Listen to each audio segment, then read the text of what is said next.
नमस्कार दोस्तों, स्वागत है आपका आपके अपने YouTube चैनल मैथ्स वाटिका में।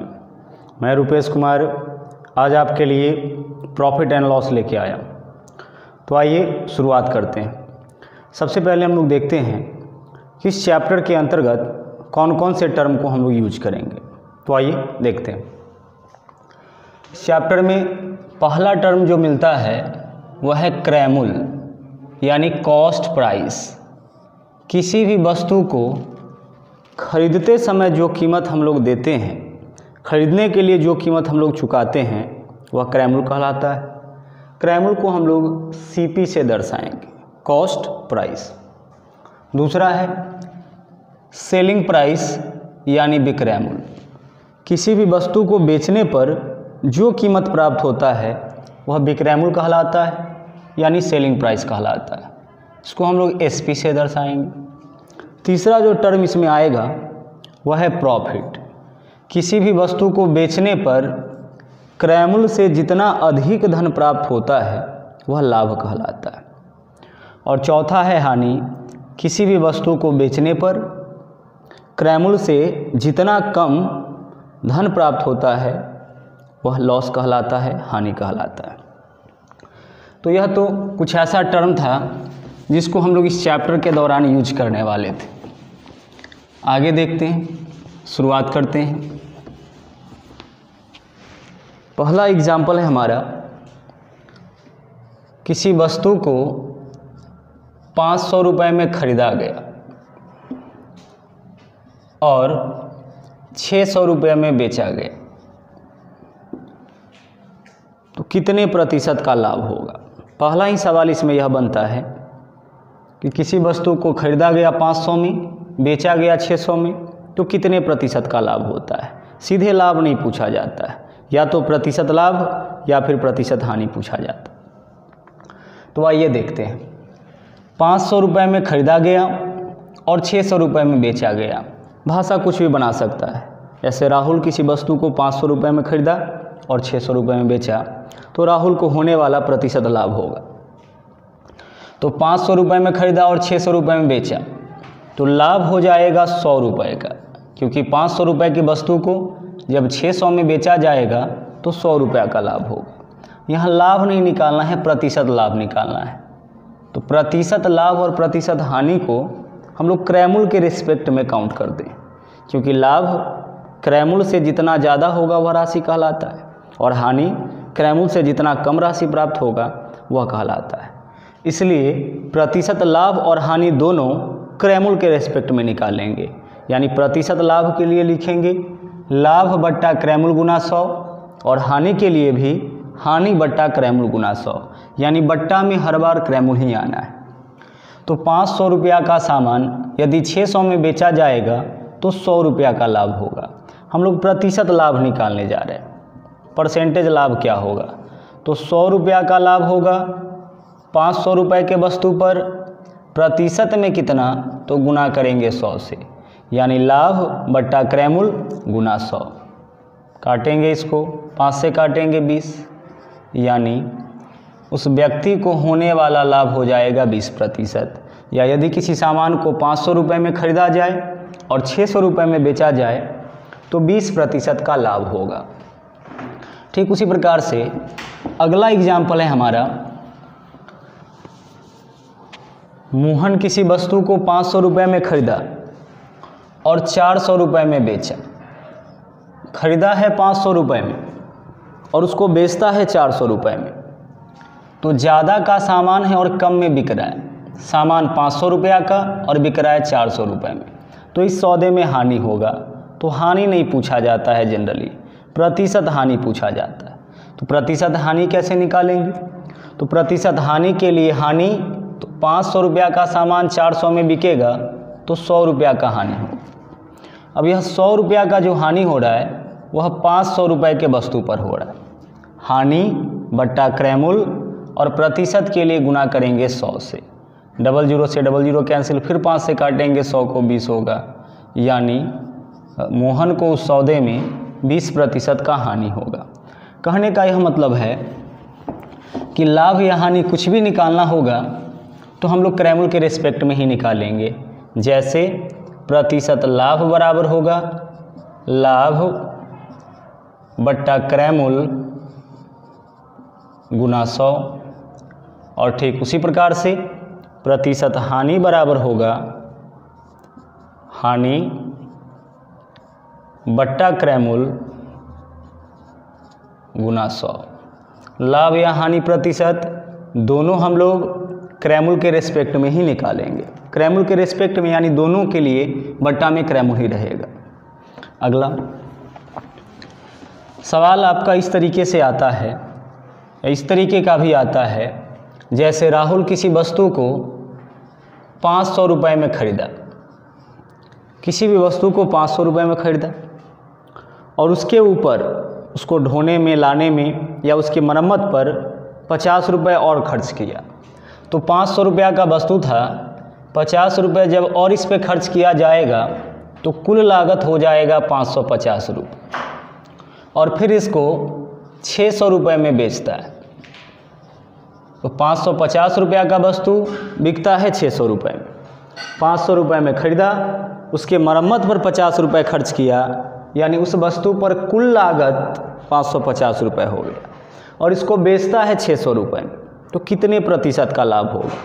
फिर से वही तरीका अपनाएंगे, प्रतिशत लाभ निकालना है।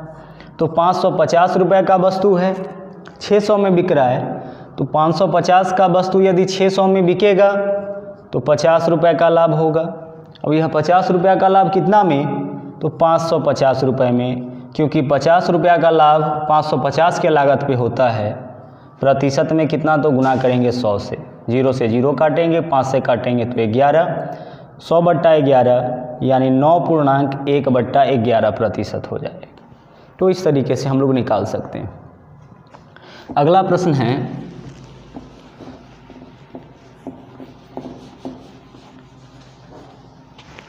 यदि क्रयमूल और विक्रयमूल जब भी दिया जाए तो अब आप प्रतिशत लाभ या प्रतिशत हानि आसानी से निकाल सकते हैं। लाभ के लिए वही फॉर्मूला, हानि के लिए भी वही, लाभ के लिए लाभ बट्टा क्रयमूल गुना 100, हानि के लिए हानि बट्टा क्रयमूल गुने 100। लेकिन कई बार प्रश्न अनुपात के रूप में भी दिया जाता है, जैसे क्रयमूल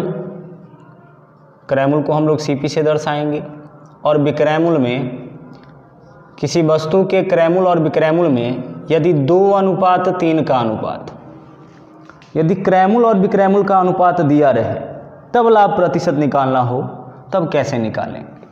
तो क्रयमूल 2 तो विक्रयमूल 3। अनुपात का मतलब यह होता है कि जब क्रयमूल 2 उस केस में विक्रयमूल 3। तो लाभ क्या होगा? तो सबसे पहले हम देखेंगे कि विक्रयमूल क्रयमूल से ज़्यादा है कि कम, क्योंकि विक्रयमूल ज़्यादा होगा तब लाभ होगा, और विक्रयमूल यदि कम होगा तो हानि होगा। तो विक्रयमूल 3 है और क्रयमूल 2 है, तो लाभ होगा। 3 रुपये में बेचा, 2 रुपये में खरीदा, तो 1 रुपये का लाभ। प्रतिशत लाभ निकालना है, तो पहले हम लिखेंगे लाभ बट्टा में क्रयमूल, तो 2, प्रतिशत में कितना? तो गुना करेंगे 100 से, 2 से भाग देंगे 100 में, आंसर हो जाएगा 50%। तो अनुपात के फॉर्म में भी प्रश्न आता है। यदि अनुपात के फॉर्म में प्रश्न आए, क्वेश्चन आए, तो आप इस तरीके से इसको बना सकते हैं। ठीक उसी प्रकार से एक बड़ा ही महत्वपूर्ण टाइप है सवालों का, जैसे प्रश्न इस तरीके से आता है कि 12 वस्तु का क्रयमूल 15 वस्तु के विक्रयमूल के बराबर, 12 वस्तु का क्रयमूल 15 वस्तु के विक्रयमूल के बराबर, तो होने वाला प्रतिशत लाभ या हानि बताइए। यानी लाभ हो रहा हो तो लाभ बताइए, और हानि हो तो हानि प्रतिशत बताइए। तो सवाल है 12 वस्तु का क्रयमूल, तो हम एक वस्तु का क्रयमूल मानेंगे C रुपये। C से होता है कॉस्ट प्राइस, इसलिए क्रयमूल के लिए हम C का प्रयोग कर रहे हैं। तो एक वस्तु का क्रयमूल C रुपये, तो 12 वस्तु का क्रयमूल 12 C रुपये हो जाएगा।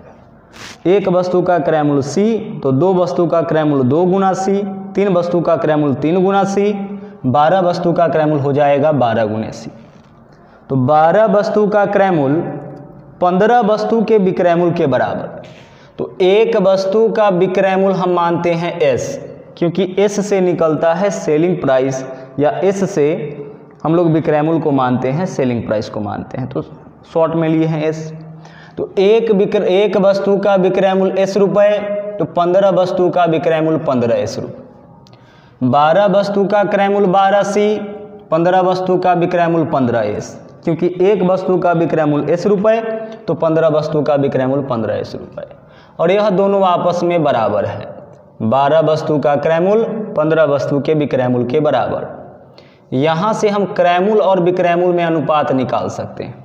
तरीका होता है, जब रेशियो पढ़ेंगे तो और क्लियर होगा। तरीका यह होता है कि जब इस तरह का केस रहे तो क्रय मूल्य निकालना होगा, सी का वैल्यू निकालना होगा, तो सी को ढकेंगे, जो दिखेगा वह सी का मान होगा, तो सी का मान हो जाएगा 15। और एस का वैल्यू निकालना होगा तो एस को ढकेंगे, जो दिखेगा वह एस का मान हो जाएगा, तो ढकने पर 12 दिखता है तो इसका वैल्यू हो जाएगा 12। जैसे कभी ऐसे रहे 2a बराबर 3b, तो इसको रेशियो में कैसे लिख सकते हैं, अनुपात के फॉर्म में कैसे लिख सकते हैं, तो a को ढकेंगे तो a का वैल्यू, तो a का वैल्यू 3 हो जाएगा, और b का वैल्यू निकालना होगा तो b को ढकेंगे, 2 दिख रहा है तो b का वैल्यू 2 हो जाएगा। यही पैटर्न यहाँ भी फॉलो कर रहा था। तो c का वैल्यू निकालना है तो c को ढकेंगे, सामने 15 दिख रहा है तो c का वैल्यू 15, और s का वैल्यू निकालना है तो s को ढकेंगे, सामने 12 दिखाई दे रहा है तो 12। तो c से हम लोग क्रय मूल्य माने थे और s से विक्रय मूल्य, तो 15 रुपया क्रय मूल्य और 12 रुपया विक्रय मूल्य हो गए। क्रय मूल्य ज़्यादा है और विक्रय मूल्य कम है, यानी इस सौदे में हानि होगी। खरीदा ज़्यादा में और बेच रहा है कम में, तो इस सौदे में हानि होगा। हानि नहीं निकालना है, प्रतिशत हानि निकालना है। तो प्रतिशत हानि के लिए हम लोग लिखेंगे हानि बट्टा क्रय मूल्य। तो 15 रुपये का सामान 12 में बिक रहा है तो 3 रुपये का हानि हो रहा, तो हानि लिखे 3। हानि बट्टा क्रय मूल्य, तो बट्टा में रहेगा 15, हमेशा बट्टा में क्रय मूल्य लिखना है। और प्रतिशत में कितना, तो गुना करेंगे 100 से। 3 से काटेंगे 3 पंचे 15, 5 से काटेंगे 100 को 20, यानी आंसर हो जाएगा 20%। तो इस तरह का सवाल भी खूब पूछा जाता है, बहुत ही महत्वपूर्ण होता है। तो आइए 1-2 एग्जाम्पल और इस तरह के सवाल के लिए देख लेते हैं। अगला प्रश्न है हमारा, 18 वस्तु का क्रय मूल्य 15 वस्तु के विक्रय मूल्य के बराबर। 18 वस्तु का क्रय मूल्य, तो एक वस्तु का क्रय मूल्य c रुपये, तो 18 वस्तु का क्रय मूल्य 18c। 18 वस्तु का क्रय मूल्य 15 वस्तु के विक्रय मूल्य के बराबर, तो एक वस्तु का विक्रय मूल्य s रुपये, तो 15 वस्तु का विक्रय मूल्य 15s रुपये, और यह दोनों आपस में बराबर है, क्योंकि प्रश्न ऐसे ही आता है कि इतने वस्तु का क्रय मूल्य इतने वस्तु के विक्रय मूल्य के बराबर। एकदम सिंपल हो जाएगा इस मेथड से बनाना। तो एक वस्तु का क्रय मूल्य c रुपये, तो 18 वस्तु का क्रय मूल्य 18c। एक वस्तु का विक्रय मूल्य s रुपये, तो 15 वस्तु का विक्रय मूल्य 15s रुपये, और यह दोनों आपस में बराबर। 18 वस्तु का क्रय मूल्य 15 वस्तु के विक्रय मूल्य के बराबर। अब हम यहाँ से क्रय मूल्य और विक्रय मूल्य में अनुपात निकालें। c का वैल्यू निकालना है तो c को ढकिए, दिख रहा है 15 तो c का वैल्यू 15। s का वैल्यू निकालना है तो s को ढकेंगे, दिख रहा है 18 तो s का वैल्यू हो जाएगा 18। अब c यानी क्रय मूल्य 15 और विक्रय मूल्य 18, तो 15 रुपया का सामान है और 18 में बिक रहा है, तो इस सौदे में तो लाभ होगा, क्योंकि कम का सामान है और ज़्यादा में बिक रहा है। निकालना होता है ऐसे सवाल में प्रतिशत लाभ। तो 15 रुपया का सामान 18 रुपये में बिक रहा है, तो 3 रुपये का लाभ होगा। बट्टा में क्रय मूल्य 15 पे, प्रतिशत में कितना, तो गुना करेंगे 100 से, काटेंगे तो 3 पंचे 15, 5 से काटेंगे तो 20, यानी 20% का लाभ होगा इस सौदे में। ठीक उसी प्रकार से अगला क्वेश्चन है, प्रश्न तो किसी भी तरीके से बना सकता है, भाषा किसी भी प्रकार का हो सकता है। अगला जो सवाल है हमारे सामने वो यह है कि विक्रय मूल्य दोगुना करने पर लाभ तिगुना हो जाता है। विक्रय मूल्य को दोगुना करने पर लाभ तिगुना हो जाता है। तो लाभ बराबर होता है विक्रय मूल्य माइनस क्रय मूल्य। जैसे किसी सामान का विक्रय मूल्य 20 रुपये है और क्रय मूल्य 15 रुपये है, तो लाभ कितना का, तो 20 रुपया का सामान 15 में बिक रहा है, तो 20 माइनस 15 यही लाभ हो जाएगा। यानी लाभ कितने का, तो 5 रुपये का। तो लाभ बराबर होता है विक्रयमूल माइनस क्रयमूल। विक्रयमूल और क्रयमूल का जो अंतर होगा वह लाभ को दर्शाएगा। तो सवाल है कि विक्रयमूल दोगुना करने पर लाभ तिगुना हो जाता है।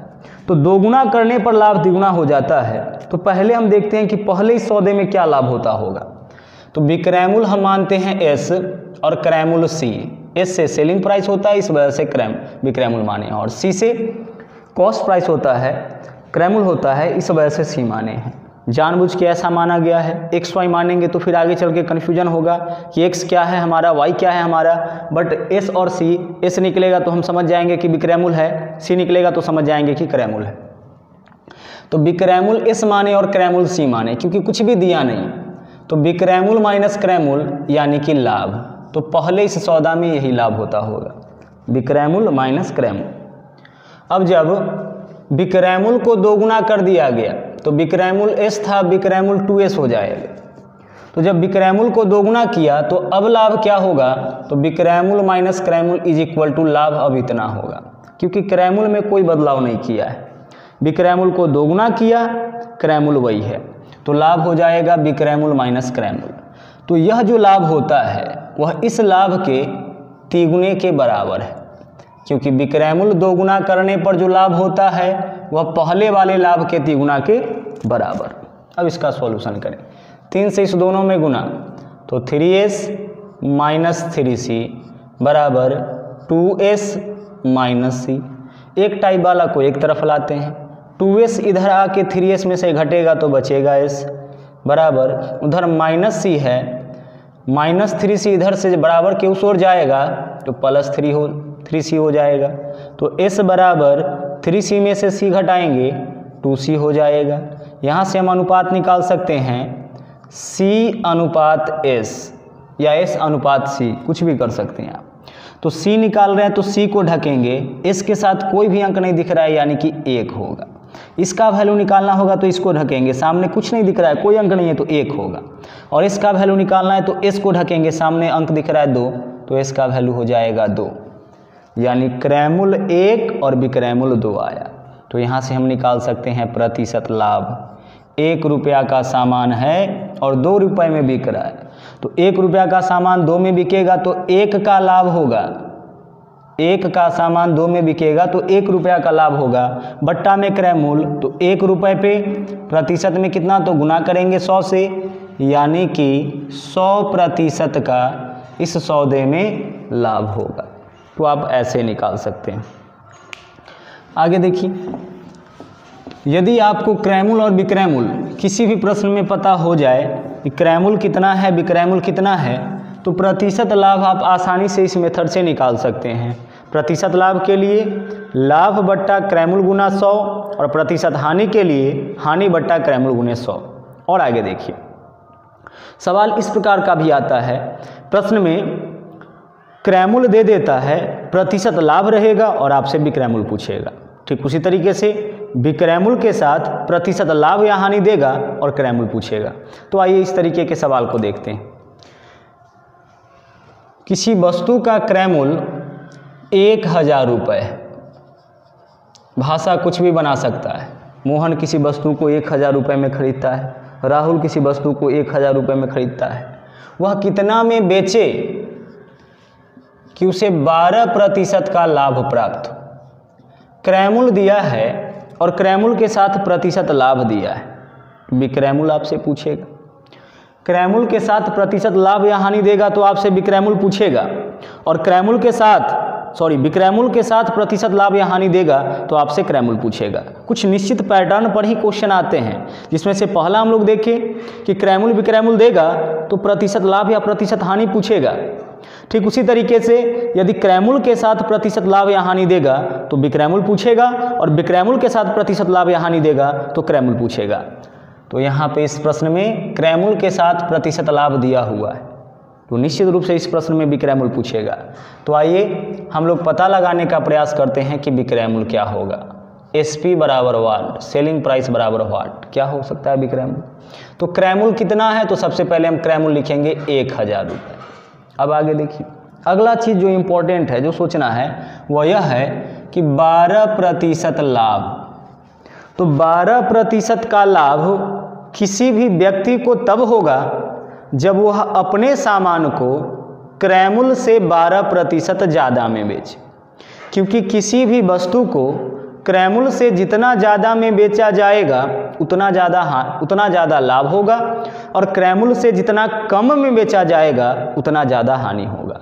यानी जितना में खरीदेंगे, यानी जो क्रय मूल्य होगा उससे जितना ज़्यादा में बेचेंगे उतना ज़्यादा लाभ, और क्रय मूल्य से जितना कम में बेचेंगे उतना ज़्यादा हानि। तो 5% लाभ के लिए अलग एग्जाम्पल ले रहे हैं। 5% लाभ के लिए किसी भी वस्तु को उसके क्रय मूल्य से 5% अधिक में बेचना होगा, और किसी भी चीज़ का अपने आप में वैल्यू 100% होता है। यदि हम क्रय मूल्य का 100% निकालें, जैसे 1000 है और 1000 का यदि हम 100% निकालें, प्रतिशत यहाँ से हटाएंगे तो बट्टा में 100, तो 100 से 100 कैंसिल, यानी 1000 ही आएगा। किसी भी संख्या का 100% खुद व संख्या होता है। तो 1000 का 100% निकालेंगे तो 1000 आएगा, क्रय मूल्य का 100% निकालेंगे तो क्रय मूल्य ही आएगा। तो 5% लाभ तब होगा जब किसी वस्तु को क्रय मूल्य से 5% अधिक में, यानी क्रय मूल्य के 105% में बेचा जाए। ठीक उसी तरीके से 10% का लाभ तब होगा जब किसी वस्तु को उसके क्रय मूल्य से 10% अधिक में, यानी क्रय मूल्य के 110% में बेचा जाए। 12% का लाभ तब होगा जब किसी वस्तु को उसके क्रय मूल्य से 12% अधिक में, यानी क्रय मूल्य के 112% में बेचा जाए। ठीक उसी तरीके से 30% का लाभ तब होगा जब किसी वस्तु को उसके क्रय मूल्य से 30% ज़्यादा, यानी क्रय मूल्य के 30% में बेचा जाए। अब कुछ हानि वाला देख लेते हैं। हानि तब होता है जब क्रय मूल्य से कम में बेचते हैं। तो 10% हानि पर बेचा, इसका मतलब यह हुआ कि उस वस्तु के क्रय मूल्य से 10% कम में, यानी उस वस्तु के क्रय मूल्य के 90% में ही बेच लिया। 20% के हानि पर बेचा, यानी हानि तो तब होता है जब क्रय मूल्य से कम में बेचा जाए। तो 20% की हानि पर बेचा, इसका यह मतलब है कि उस वस्तु को उसके क्रय मूल्य से 20% कम में, यानी उसके क्रय मूल्य के 80% में बेच दिया। 20 कम तो 100 में से 20 कम कर देंगे, ज़्यादा बोलेगा तो 20 जोड़ देंगे। 30% कम में 30% हानि पर बेचा, यानी उस वस्तु को उसके क्रय मूल्य से 30% कम में बेचा, यानी उस वस्तु को बेचा कितना में, तो उस वस्तु के क्रय मूल्य के 70% में ही बेचा। तो इसको भी देखेंगे। फिलहाल यहाँ देखिए, क्रय मूल्य 1000 रुपये है, कितना में बेचे कि 12% का लाभ।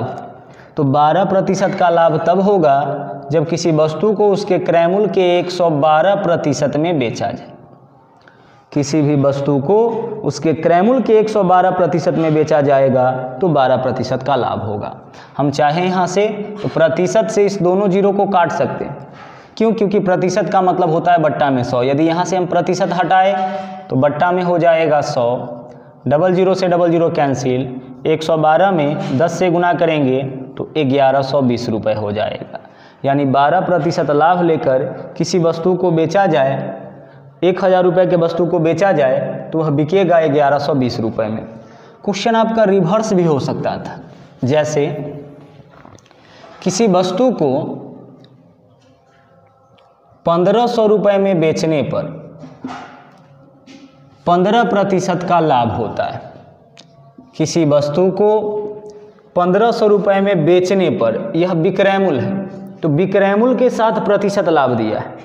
तो यदि विक्रय मूल्य के साथ प्रतिशत लाभ या हानि दे और तब आपसे क्रय मूल्य पूछे, कॉन्सेप्ट हमारा वही रहेगा, लॉजिक हमारा वही रहेगा कि लाभ कब होता है जब किसी वस्तु को उसके क्रय मूल्य से अधिक में बेचेंगे, और हानि तब होता है जब किसी वस्तु को उसके क्रय मूल्य से कम में बेचेंगे। तो 1500 रुपये में बेचने पर 15% का लाभ होता है। तो 15% का लाभ तो तब होगा जब उस वस्तु को उसके क्रय मूल्य से 15% अधिक में बेचे, यानी उस वस्तु को उसके क्रय मूल्य के 115%, यानी 115/100, किसी वस्तु को उसके क्रय मूल्य के से 15% अधिक में, यानी क्रय मूल्य के 115% में बेचा जाएगा, तब 15% का लाभ होगा। जबकि इसको बेचा गया है 1500 रुपये में, तो बराबर में हम लिखेंगे 1500 रुपये। 15% लाभ के लिए किसी भी वस्तु को उसके क्रय मूल्य के 115% में बेचना होगा। तो क्रय मूल्य तो दिया नहीं है, हमेशा क्रय मूल्य का ही लिखेंगे। तो क्रय मूल्य के 115% के बराबर विक्रय मूल्य होगा, जबकि विक्रय मूल्य दिया गया है 1500 रुपये। काटेंगे इसको, 5 से काटेंगे तो 5 दूना 10, 1 बचेगा, 5 तिया 15, और 5 से काटेंगे इसको तो 20 पंचे 100 हो जाएगा। इसलिए क्रय मूल्य बराबर हो जाएगा, कोना कोनी गुना करेंगे तो 15 दूना 30, 30,000 बट्टा 23, इसको हम काट सकते हैं, जो वैल्यू आएगा इतना रुपया हो जाएगा। ठीक उसी प्रकार से अगला क्वेश्चन है हमारा, राधा किसी वस्तु को 2000 रुपये में खरीदती। किसी वस्तु को राधा 2000 रुपये में खरीदती और बेचने पर, उस वस्तु को बेचने पर उसे हानि होता है और हानि हो जाता है 10%, तो उस वस्तु का विक्रय मूल्य बताइए। यानी यहाँ क्रय मूल्य के साथ प्रतिशत हानि दिया है, तो जब भी क्रय मूल्य के साथ प्रतिशत लाभ या हानि दे तो विक्रय मूल्य पूछेगा। तो विक्रय मूल्य निकालते हैं कि विक्रय मूल्य क्या होगा। तो विक्रय मूल्य क्या होगा, राधा खरीदी है सामान 2000 रुपये में और उसको बेची है 10% हानि पर। तो 10% हानि पर बेचने का मतलब है कि उस वस्तु को उसके क्रय मूल्य के 90% में ही बेची होगी, क्योंकि 10% का हानि तब होता है जब किसी वस्तु को उसके क्रय मूल्य से 10% कम में बेचा जाए। तो 10% कम यानी कि उस वस्तु को उसके क्रय मूल्य के 90% में। तो 2000 रुपया का सामान था, यानी क्रय मूल्य 2000 है, 10% का हानि तब होगा जब उसके क्रय मूल्य के 90% में ही बेचेगी, यानी कि इतना में बेचेगी। 00 से 00 कैंसिल होगा, 9 दूना 1800, यानी कि विक्रय मूल्य हो जाएगा उस वस्तु का 1800 रुपये। तो इस तरीके से यदि विक्रय मूल्य के साथ प्रतिशत लाभ हानि दे तो क्रय मूल्य निकाल सकते हैं, और क्रय मूल्य के साथ प्रतिशत लाभ हानि दे तो विक्रय मूल्य निकाल सकते हैं।